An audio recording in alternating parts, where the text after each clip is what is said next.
पढ़ेगा इंडिया तभी तो बढ़ेगा इंडिया। मगर इंडिया बढ़ेगा कैसे जब शिक्षा लूटखोरी का जरिया बन चुकी है। Education is just a business. बड़ी बड़ी बिल्डिंग, हाई फाई नाम वाले प्राइवेट स्कूल एजुकेशन के नाम पर एक्सटॉर्शन कर रहे हैं। छोटे छोटे बच्चे थे जिनके बारे में इन्होंने इस तरह से रिसेप्शन में बिठा के और पेरेंट्स को फ़ोन किया कि आपकी फ़ीस पूरी नहीं आई, बच्चों को वापस ले जाएं। स्कूल के अंदर रिसेप्शन में बच्चों को बिठा दिया गया, स्कूल के अंदर नहीं जाने दिया गया। मेरे पास अगर मैं 2.5 लाख में 2 बच्चे पढ़ा रहा था तो आज 4.5-5 लाख में 2 बच्चे पढ़ाऊंगा। उन्होंने जब फीस बढ़ाई तो एकदम से मिड सेशन बढ़ाई। आई थिंक 18 अप्रैल के आसपास हमें फीस बिल मिले थे एंड वो सो शॉक कि 30% एकदम से बढ़ा दिया। और मिड सेशन में आपको पता है कि आपको कहीं एडमिशन भी नहीं मिलेगा। गवर्नमेंट स्कूल्स की वो हालत नहीं है कि आप उन्हें वहाँ भेज सकें, और प्राइवेट स्कूल में आपको कहीं बीच में एडमिशन नहीं मिलेगा, और कहीं मिलेगा भी तो आप मान के चलिए छोटे से छोटे स्कूल में भी 4 से 5 लाख मिनिमम आपको अंडर द टेबल आपको देना पड़ता है, तब जाके आपको एडमिशन मिलता है कहीं। स्कूलों के मनमानी की खबरें खूब सुनी होंगी आपने, पर आपको पता है कि स्कूल अब फीस भरने वाले माँ बाप पर ही केस कर रहे हैं। दिल्ली का सृजन स्कूल इलीगल तरीके से फीस बढ़ाता है, पेरेंट्स के पैसों से लग्जरी गाड़ियां खरीदता है, सवाल पूछने पर पेरेंट्स को लीगल नोटिस भेज देता है। माँ बाप के साथ साथ अब बच्चे भी गुहार लगा रहे हैं, हमें लूटना बंद करो। कुछ बुक्स हैं जो बाहर से ले सकते हैं लेकिन स्कूल से ही लेनी पड़ती है हमको। अच्छा, अगर नहीं लेते हैं तो फिर? कभी कभी कोई मैम बोल भी देते हैं कि ये क्यों नहीं ली है, ये बाहर से क्यों ली, ये सही नहीं है, स्कूल वाली ही सही है, तो हमें स्कूल से ही लेनी पड़ती है। फीस थोड़ी सी कम कर दे और यूनिफॉर्म सेम रखे, क्योंकि हर साल यूनिफॉर्म चेंज करना सही नहीं है। और हम 6th में आकर कोई रफ रजिस्टर्स या ऐसा कुछ यूज़ कर पाए, वरना हमें नोटबुक और बुक सब कुछ स्कूल से ही खरीदना पड़ता है। पूरा एक सेट खरीदना पड़ता है, उसमें 2-3 एक्स्ट्रा बुक्स होती है, वो भी हमें खरीदनी पड़ती है स्टेशनरी के साथ। जो हालत बताई उससे चरमराती शिक्षा व्यवस्था की पोल खुल जाती है। किस तरह से स्कूल मनमानी कर रहे हैं और प्रशासन, शिक्षा मंत्रालय, नेता, मुख्यमंत्री, प्रधानमंत्री कुछ भी नहीं कर रहे हैं। हमारे साथ वो पेरेंट्स हैं जिनके साथ स्कूल ने मनमानी की है। पूरा मामला क्या है हम इनके मुंह से ही जानेंगे। सर, क्या नाम है आपका और आपके बच्चे किस स्कूल में पढ़ते हैं? मेरा नाम गौरव गुप्ता है, मेरे बच्चे सृजन स्कूल में पढ़ते हैं। किस क्लास में हो? 11वीं और 4थी में पढ़ते हैं। सर, आजकल मैं देख रही हूँ और अभी भी आप फाइल्स वगैरह लेकर के बैठे हुए हैं। पहली बार मैंने देखा कि स्कूल से इस तरह से लीगल बैटल, और वो भी स्कूल जो है वो सू कर रहा है लोगों को। ये मैंने पहली बार देखा है। क्या मामला है? आप लोगों को क्यों ऐसे मानहानि की नोटिस, लीगल नोटिस, ये सारी चीज़ें क्यों हो रही है आपके साथ? मैम देखिए, जब बच्चे को स्कूल में एडमिशन कराया था तो ये तो सोचा नहीं था कि कभी फाइलें लेके ऐसे बैठना पड़ेगा, सड़कों पे आना पड़ेगा, सीएम से मिलना पड़ेगा, एजुकेशन मिनिस्टर से मिलना पड़ेगा। क्योंकि हमने सोचा था एक अच्छे स्कूल से, एक डिसेंट स्कूल से, जो कि एक डिसेंट सैलरी ले रहा है, वो फीस ले रहा है हमसे, उनसे हमारे को कोई परेशानी नहीं आएगी, यही सोच के। और 1 साल के लिए तो पढ़ाया नहीं था, 12 साल के लिए डाला था।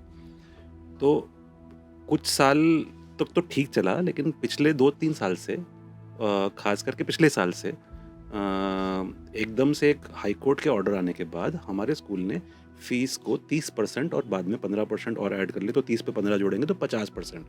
तो कितना था फीस और कितना कर दी? मेरा बड़ा बेटा 1,24,000 रुपये फीस थी, आज 2,40,000 रुपये फीस है लगभग। बस फीस को हटा दूँ तो चलो, बस फीस को हटा दूँ तो फिर भी 1,90,000 2 लाख के करीब फीस हो गई। तो 1,24,000 की अगर 2 भी होती है तो 75,000 रुपये बढ़ गया। तो मेरे लिए तो ये हो गया कि जब हम फैमिली प्लानिंग करते हैं तो 2 बच्चे की बात नहीं करते, भी बहुत खर्चा है दिल्ली शहर में, ठीक है, लेकिन फैमिली प्लानिंग भी कर ली, 2 बच्चे भी कर लिए, एकदम से 2 बच्चे और पैदा हो गए, क्योंकि 1,24,000 की जगह 1,75,000 और। तो मेरे पास अगर मैं 2.5 लाख में 2 बच्चे पढ़ा रहा था तो आज 4.5-5 लाख में 2 बच्चे पढ़ाऊँगा। सही बात है। तो कोई भी, किसी भी तरह की कोई भी फाइनेंशियल प्लानिंग हम अगर सक्षम भी हों देने के लिए, तो भी एक बड़ा सवाल उठता है कि ये जो पैसा दिया जा रहा है किस हेड में दिया जा रहा है, क्यों दिया जा रहा है, इसका क्या उपयोग हो रहा है। और एक और चीज़, अभी हम लोग बात कर रहे थे, इन फाइलों में बहुत दिलचस्प बातें भी हैं। एक बात जो अभी मैंने देखी कि लग्जरी गाड़ियां खरीदी गई है, क्या मसला है ये? सर मैम, 2021 का इनका डीओई का ऑर्डर है जिसमें हमारा कोई हस्तक्षेप नहीं है। इन्होंने अपना एक financial account department of education को जमा कराया। डिपार्टमेंट ऑफ एजुकेशन ने जो भी इंक्वायरी करी, जो भी इनसे ब्यौरा लिया, उसमें बहुत साफ साफ लिखा है इस ऑर्डर के अंदर, 9/9/21 का ऑर्डर है कि आपने 3 लग्जरियां गाड़ी 46 लाख रुपए की खरीदी है। और ये 3 लग्जरिया गाड़ियाँ आप अलाउड नहीं है स्कूल के फंड से खरीदना। अच्छा मैम, ये बताइए कि किस तरह से जब स्कूल फीस बढ़ाते हैं उन्हें अपनी ही पड़ी रहती है, लेकिन आपको पता है कि घर पे क्या असर होता है, किस तरह से परेशानियां बढ़ी अचानक ये जो फीस हाइक हुई उसकी वजह से? अब पहले तो हम समझ नहीं पाए कि क्या करें, क्योंकि हमारे पास कोई ऑप्शन भी नहीं है, क्योंकि उन्होंने जब फीस बढ़ाई तो एकदम से मिड सेशन बढ़ाई। आई थिंक 18 अप्रैल के आसपास हमें फीस बिल मिले थे and we were so shocked कि 30% एकदम से बढ़ा दिया। और मिड सेशन में आपको पता है कि आपको कहीं एडमिशन भी नहीं मिलेगा। गवर्नमेंट स्कूल्स की वो हालत नहीं है कि आप उन्हें वहाँ भेज सकें, और प्राइवेट स्कूल में आपको कहीं बीच में एडमिशन नहीं मिलेगा, और कहीं मिलेगा भी तो आप मान के चलिए छोटे से छोटे स्कूल में भी 4 से 5 लाख मिनिमम आपको अंडर द टेबल आपको देना पड़ता है, तब जाके आपको एडमिशन मिलता है कहीं। सृजन के सताए हुए माँ बाप एक दूसरे से मिल रहे हैं, बातें कर रहे हैं, आगे कौन सा स्टेप लेना है, क्योंकि लॉयर्स इन्वॉल्व हैं, मसला लीगल है। नितिन जी हैं हमारे साथ, इनका भी बच्चा पढ़ता है सृजन में। सर, बाकी सारी बातें जो हैं कि इन्होंने ये क्या लीगल नोटिस भेजी, सारी चीज़ें, इन्होंने क्या बच्चों को भी अफेक्ट किया है? मैम बिल्कुल, एक कमर्शलाइजेशन जो स्कूलों में चल रही है, उस कमर्शलाइजेशन के लिए सिर्फ स्कूलों ने अगर बच्चों के बोर्ड के एग्ज़ाम्स के रोल नंबर रोक लिए, यहाँ तक कि डीओई ने ऑर्डर जारी किया स्कूल को नाम लिखते हुए कि आप 11 तारीख का एक ऑर्डर पास किया कि आप किसी बच्चे का रोल नंबर नहीं रोक सकते। 14 तारीख के बच्चे के बोर्ड के एग्ज़ाम है और 13 तारीख को जब तक पूरी फीस नहीं पे करेगी तब तक बच्चों के रोल नंबर नहीं दिए गए। आप उन बच्चों की मानसिकता पे सोचिए जिसका अगले दिन बोर्ड का एग्ज़ाम है और उसका रोल नंबर एक दिन पहले तक स्कूल उसको नहीं दे रहा। बच्चों को रिसेप्शन पे बिठा दिया गया, पेरेंट्स को फ़ोन किया गया अपने बच्चों को आके वापस लेके जाया जाए। वो छोटे बच्चे जो 7 साल का बच्चा है, उसकी मानसिकता पे क्या बीती होगी जब उसके दोस्त उसका मजाक उड़ा रहे होंगे, देख तेरे पापा ने फीस नहीं पे करी। अपने माता पिता के प्रति, स्कूल के प्रति किस तरह की भावनाओं से बच्चा गुजर रहा है एक 7 साल का, ये बहुत ही निंदनीय बात है। हमने कंप्लेंट फाइल करी, डिपार्टमेंट ने कंसर्न स्कूल को लेटर भेजा, साथ साथ डिप्टी डायरेक्टर एजुकेशन को भेजा कि अगर स्कूल फॉल्टी है, इसके अंदर कंप्लाइंस नहीं कर रखा, तो भारतीय न्याय संहिता के अंदर पुलिस के अंदर इसकी कंप्लेंट फाइल करी जाए। Ma'am SDM with 3 government principals school के अंदर विजिट लिख गए। उन्होंने क्या इंस्पेक्शन करी, we are not aware about that, but school ने अगले दिन ही एजुकेशन डिपार्टमेंट में डीडी नॉमिनी को लिख के भेजता है कि हमारे यहाँ एसडीएम आए थे और एसडीएम ने हमारे को इंस्पेक्शन में बिल्कुल ठीक पाया है, सब कुछ वेरीफाई। यस, जो स्कूल ने डिपार्टमेंट को लिख के भेजा है इन राइटिंग 2 दिन बाद ही 8 तारीख को भेजता है कि हमारे यहाँ 8 तारीख को नॉमिनी आए थे और सब कुछ ओके पाया गया है। ठीक है मैम, हमने ही जैसे ही ये इन्होंने स्कूल ने रिप्लाई बैक किया डिपार्टमेंट में, हमने अपनी क्वेश्चन लगाई क्यों ठीक है, हमारे को ये बताया जाए। हमारे साथ एक और पेरेंट हैं जिनकी लड़की सृजन में पढ़ती है। मैम, आपका नाम क्या है, बच्ची किस क्लास में? मेरा नाम शगुन अरोड़ा, मेरी बेटी 8th स्टैंडर्ड में पढ़ती है। मैम, किस तरह की परेशानियां आ रही है, क्योंकि जब मैंने पूरा मामला देखा तो इसमें लीगल बैटल भी है, स्कूल पेरेंट्स को हरास भी कर रहा है, आखिर प्रॉब्लम क्या हुई है? प्रॉब्लम ये है कि पिछले 1 साल से ये लोग फ़ीस बढ़ा रहे हैं। पिछले साल इन्होंने 30% फ़ीस हाइक किया, जो कि डीओई नॉर्म्स के अगेंस्ट था। 6 to 8% बढ़ा सकते हैं, बढ़ाते तो कोई पेरेंट नहीं लड़ता, कोई पेरेंट कुछ नहीं कहता, बट 30% बहुत ज़्यादा था। फिर इन्होंने बच्चों को हैरास किया, रिजल्ट नहीं दिए, पीटीएम पे भी नहीं दिया रिजल्ट, आंसर शीट्स भी नहीं दिखाई, पेरेंट्स रिसेप्शन पे गए, पेमेंट करी तो रिजल्ट दिया गया। ये चीज़ हुई लास्ट ईयर इन बच्चों के साथ। और इस साल फिर इन्होंने 15% का हाइक कर दिया, that too without any intimation कि हम 15% बढ़ा रहे हैं। तो अब कितनी फीस देनी पड़ रही है आपको?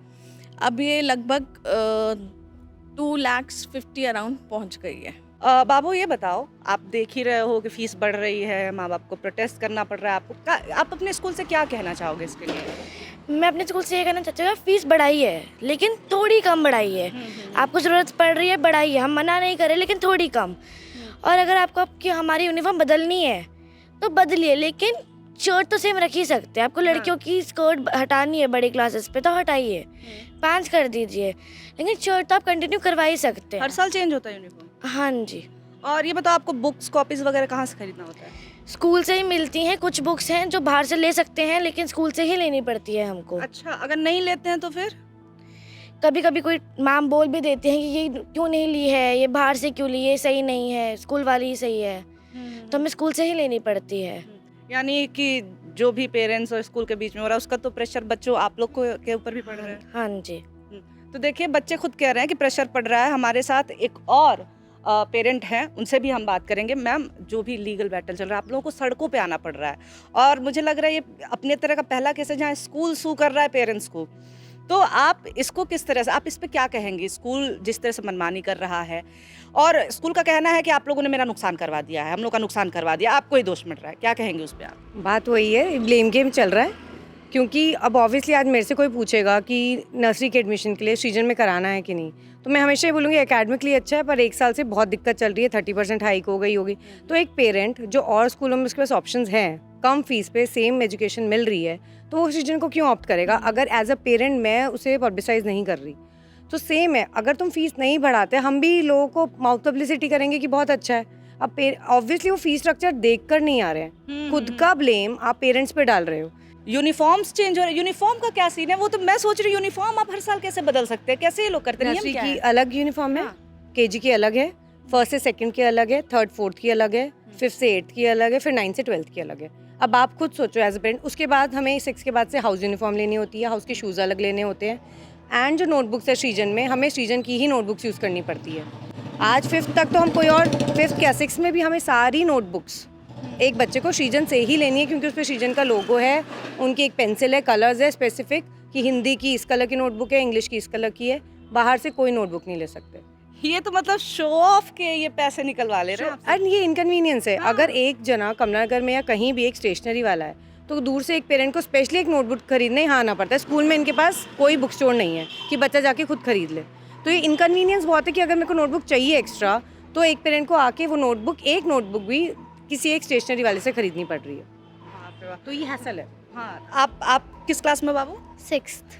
अच्छा, ये बताओ, देख ही रहे हो मम्मी पापा को प्रॉब्लम हो रही है, यूनिफॉर्म हर साल चेंज हो जा रहा है, किताबें कॉपी वहीं से खरीदनी है, स्कूल से आप क्या कहना चाहोगे? कि फ़ीस थोड़ी सी कम कर दे और यूनिफॉर्म सेम रखे, क्योंकि हर साल यूनिफॉर्म चेंज करना सही नहीं है। और हम 6th में आकर कोई रफ रजिस्टर्स या ऐसा कुछ यूज़ कर पाए, वरना हमें नोटबुक और बुक सब कुछ स्कूल से ही खरीदना पड़ता है, पूरा एक सेट खरीदना पड़ता है, उसमें 2-3 एक्स्ट्रा बुक्स होती है, वो भी हमें खरीदनी पड़ती है स्टेशनरी के साथ। तो देखिए, बच्चे जो है मैसेज दे रहे हैं स्कूल को कि प्लीज़ फीस थोड़ी कम कर दो। बहुत ही मासूमियत के साथ बोल रही है, पर असल में कितनी परेशानी हो वो तो माँ बाप को पता चल रहा है। अब आप देखिए, किसी से पैसे निकलवाने के जितने तरीके हो सकते हैं, दिल्ली के स्कूल वो सारे तरीके अपना रहे हैं, वो काम कर रहे हैं जो कि लीगली कर ही नहीं सकते। DOE क्या कर रहा है, डिपार्टमेंट ऑफ एजुकेशन, समझ में नहीं आ रहा है। केवल नोटिस भेज दिया, लेकिन उसके बाद से क्या कोई एक्शन हुआ? पता नहीं। इधर बीच सीएम की भी वीडियोस वायरल हुई स्कूलों से बात करते हुए, आश्वासन देते हुए, लेकिन आश्वासन के बाद एक्शन क्या हुआ पता नहीं। क्योंकि यहाँ पे ये चल रहा है कि आश्वासन तो दे दिया है, उसके बाद से पेरेंट्स घर चले गए, स्कूल वही मनमानी कर रहे हैं, पेरेंट्स को बार बार सड़क पे आना पड़ रहा है। और सबसे बड़ी बात ये है कि ऊपर से नीचे तक जो प्रशासन है, आखिर वो सोया हुआ क्यों है? और क्या सच में सोया हुआ ही है या फिर सोने का नाटक कर रहा है? सवाल ढेर सारे हैं। पेरेंट्स उन्हीं सवालों का जवाब जानने के लिए बार बार सड़कों पर उतरने के लिए मजबूर हो रहे हैं और कह रहे हैं कि शिक्षा व्यवस्था को ऐसे उगाही वाली व्यवस्था मत बनाइए। कैमरा पर्सन संजीत के साथ निवेदिता शांडिल्य, मॉलिटिक्स, दिल्ली।